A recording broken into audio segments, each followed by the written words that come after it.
What's going on, everybody? Welcome to Strikeout Beer, quick beer reviews with your pals, Alan and Rapid Dave. I'm Rapid Dave. I'm Alan. What's up, Alan? You know what? Just trying to get through this intro. I'm telling you, it's going to be awesome. Today, I would say almost special request, it was said, hey, if you got this beer, you should get this beer. Do it. And I was like, and we said, we have it. Beer's in the fridge. Joke's on you. Yeah. This is Texas Cannon Brewing Company. Did I say it right? Yeah, you did. Immortal 32 Bock, 5.52% alcohol by volume. They're out of Blanco, right? Blanco, Texas. So the cans, so this is one thing I know so far with two of these. Yes, they're in Blanco. The beer we had last week had a different ABV on the can than Untapped did. And the same thing here. Pour us equal amounts. I will. This one says 5.5, and you had 5.2 on this. 13 IBUs. They don't have anything on Untapped as far as a description, but the one thing that we learned from them is all their beers are inspired by history. Right. And I'm thinking specifically Texas history. So I looked up Immortal 32. They said, look up Immortal 32. So here we are. All right. The Immortal 32 was a relief force of 32 Texan militia from the Gonzales Ranger Company who reinforced the Texans under the siege at the Alamo. They were immortalized as the only unit to answer to the people of Texas and all Americans in the world letter. Along with the other Alamo defenders, they were all killed and burned after the Battle of the Alamo. Yikes. But the only ones to have a beer named after them. That we know of. Allegedly. Allegedly. So yeah, okay. Well, cheers. I already drank some of mine, so I just... It's actually... It's a nice little Bock. Really good. It's a nice little Bock.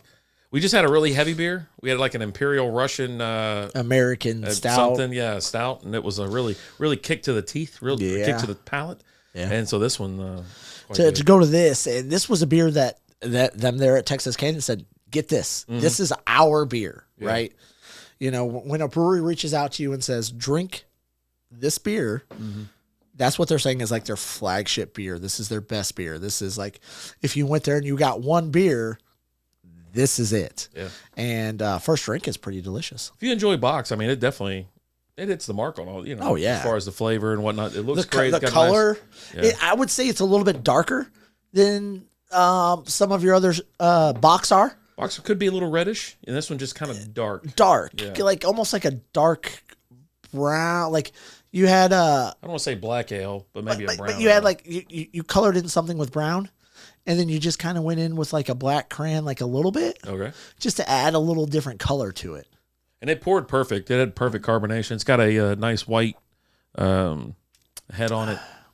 It's quite good. That's really crushability's through the friggin' roof. Like exactly. I was just gonna say this is a beer that you could just sit back and knock back a 12-pack before you know it's gone. Yeah. Like, and at 5.5%, it's not super high on the ABV scale, but it's not low. It's just kind of like right there in the middle. It's almost a new norm. You know. 6% now is like the new, 8%. It's a session beer, right? 6% is a session beer. Unless you're getting beers from some of our other friends who will knock out a 13% session beer, and you're like, oh, buddy. Yeah, they're like, oh, here's a nice table beer for you. It's 13, no big deal. Yeah. Thank us later. Yeah, right? Yeah, I'm kidding, right? But, so they're down in Blanco. You visited the brewery, right? I went to the brewery. So I was there for a little bit. Again, it was like a Sunday. I was on my way home from San Antonio.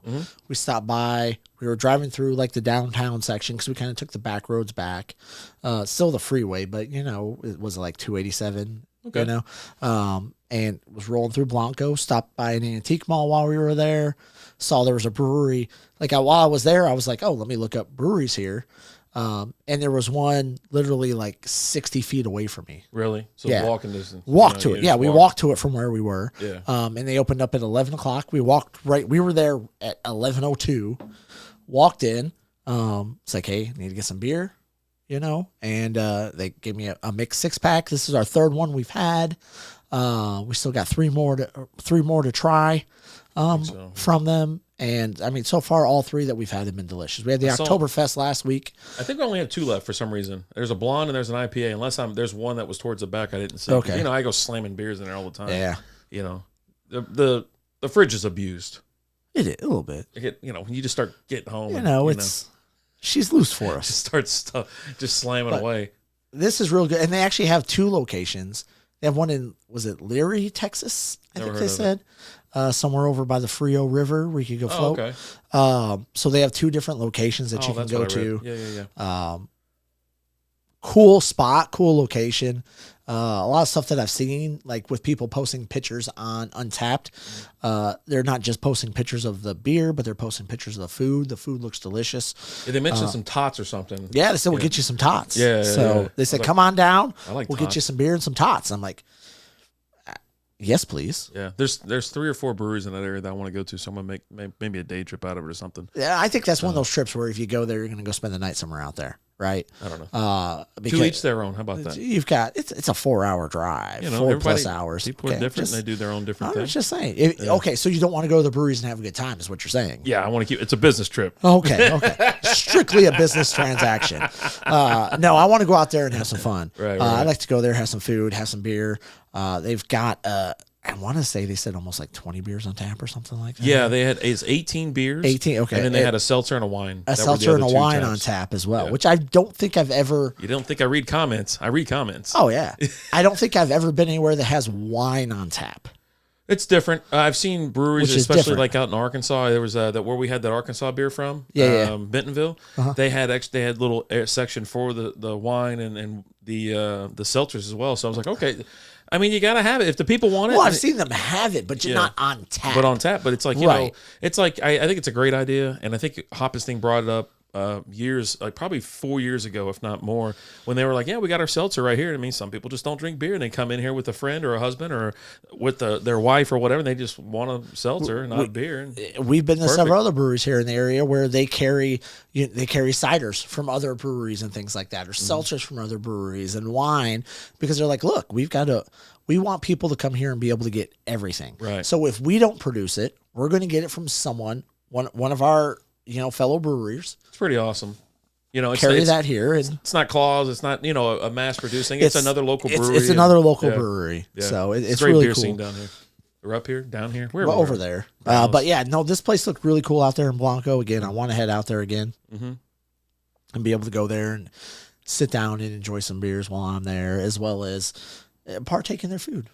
There you go. But I mean, all in all, hey, this gets 2 thumbs up for me on this one. Again, this is the Immortal 32 Bock that we're having. Looks phenomenal. Tastes great. Crushability's through the roof. You're right. It looks great. Tastes great.